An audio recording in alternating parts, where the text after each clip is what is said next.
सम्राट चौधरी को भाजपा प्रदेश अध्यक्ष बनाए जाने के बाद बिहार विधान परिषद में नेता प्रतिपक्ष की कुर्सी को लेकर चर्चाएं तेज हो गई हैं।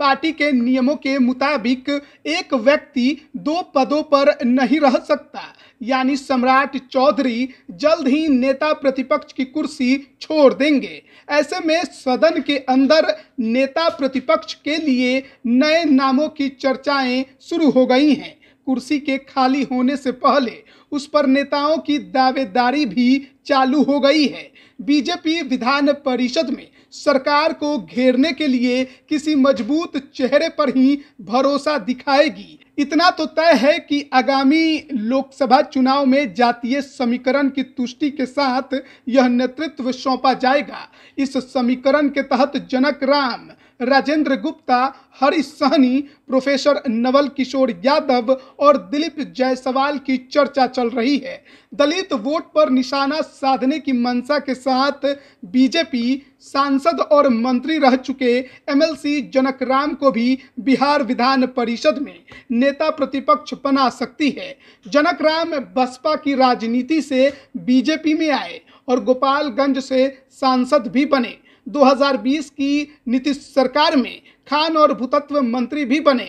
वर्ष 2019 में गोपालगंज से सिटिंग सांसद होने के बाद भी इनका टिकट कट गया और जेडीयू के हिस्से में चला गया। बावजूद वह बीजेपी के प्रति विश्वसनीय बने रहे। इनके संयम और समर्पण का इनाम नेता प्रतिपक्ष बनाकर बीजेपी दे सकती है। संजय जायसवाल के प्रदेश अध्यक्ष पद से हटने के बाद वैश्य वोट को जोड़े रखने के लिए दो नाम सामने आ रहे हैं। पहला नाम प्रोफेसर राजेंद्र गुप्ता का है और दूसरा नाम डॉक्टर दिलीप जायसवाल का। प्रोफेसर राजेंद्र गुप्ता बीजेपी के वैसे नेता हैं जो छात्र जीवन से ही संघ और बीजेपी से जुड़कर पार्टी को मजबूत करने का काम उन्होंने किया है। जिस सीमांचल को अमित शाह प्रमुखता से बीजेपी के प्रभाव क्षेत्र में बनाना चाहते हैं, उस सीमांचल के क्षेत्र में प्रोफेसर गुप्ता का बहुत ही धरातल स्तर पर काम है। पार्टी के भरोसेमंद रहने के कारण इन्हें 2006 में एमएलसी बनाया गया। अभी दूसरी बार विधान परिषद में अपना प्रतिनिधित्व दे रहे हैं। पार्टी संगठन के कई महत्वपूर्ण पदों पर रहने वाले प्रोफेसर गुप्ता बीजेपी के राष्ट्रीय अध्यक्ष जेपी नड्डा से उस वक्त के करीबी हैं जब दोनों ही पटना यूनिवर्सिटी में पढ़ते थे।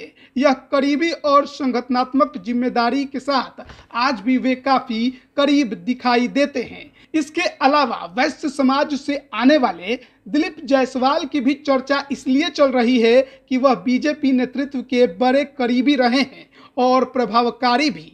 पूर्णिया, अररिया, किशनगंज से लगातार तीसरी बार एमएलसी का चुनाव सीमांचल से जीतकर आने से इनका कद पार्टी की नज़र में महत्वपूर्ण और भरोसे वाला लगता है। यही वजह है कि 2021 में इन्हें राज्य मंत्री का दर्जा देते हुए उप मुख्य सचेतक बनाया गया था। इतना भर ही नहीं, यह सिक्किम के राज्य प्रभारी भी रहे हैं। नवल किशोर यादव उन नेताओं में से हैं जो लगातार पटना शिक्षक निर्वाचन क्षेत्र से 5वीं बार एमएलसी बने हैं।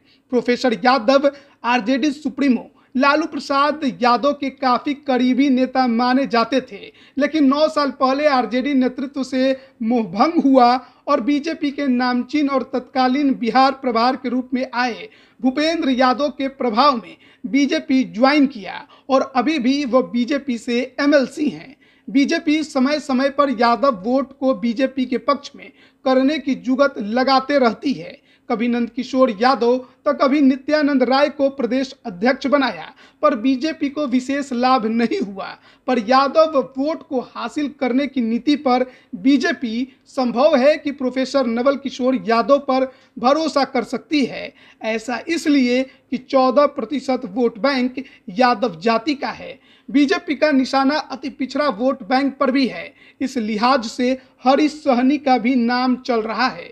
हरीश सहनी दरभंगा जिला से आते हैं और दरभंगा जिला में बीजेपी के जिलाध्यक्ष भी रह चुके हैं। हरीश सहनी ने 2005 में विधानसभा का चुनाव भी लड़ा था। पिछले विधानसभा चुनाव में केवटी विधानसभा से उम्मीदवार के रूप में इनके नाम की घोषणा भी हो गई थी, लेकिन बाद में इनका टिकट कट गया था। जिसके बाद अब बिहार विधान परिषद में इन्हें एमएलसी बनाया गया। तो बिहार विधान परिषद में नेता प्रतिपक्ष के लिए बीजेपी से इन 5 नामों की चर्चा चल रही है। देखना होगा कि बीजेपी शीर्ष नेतृत्व किस पर भरोसा जताता है। क्या इन्हीं 5 में से किसी को कुर्सी मिलेगी या फिर किसी सरप्राइज चेहरे को बीजेपी मैदान में उतारती है। लाइव बिहार यूट्यूब पर सब्सक्राइब और फेसबुक पर लाइक जरूर करें।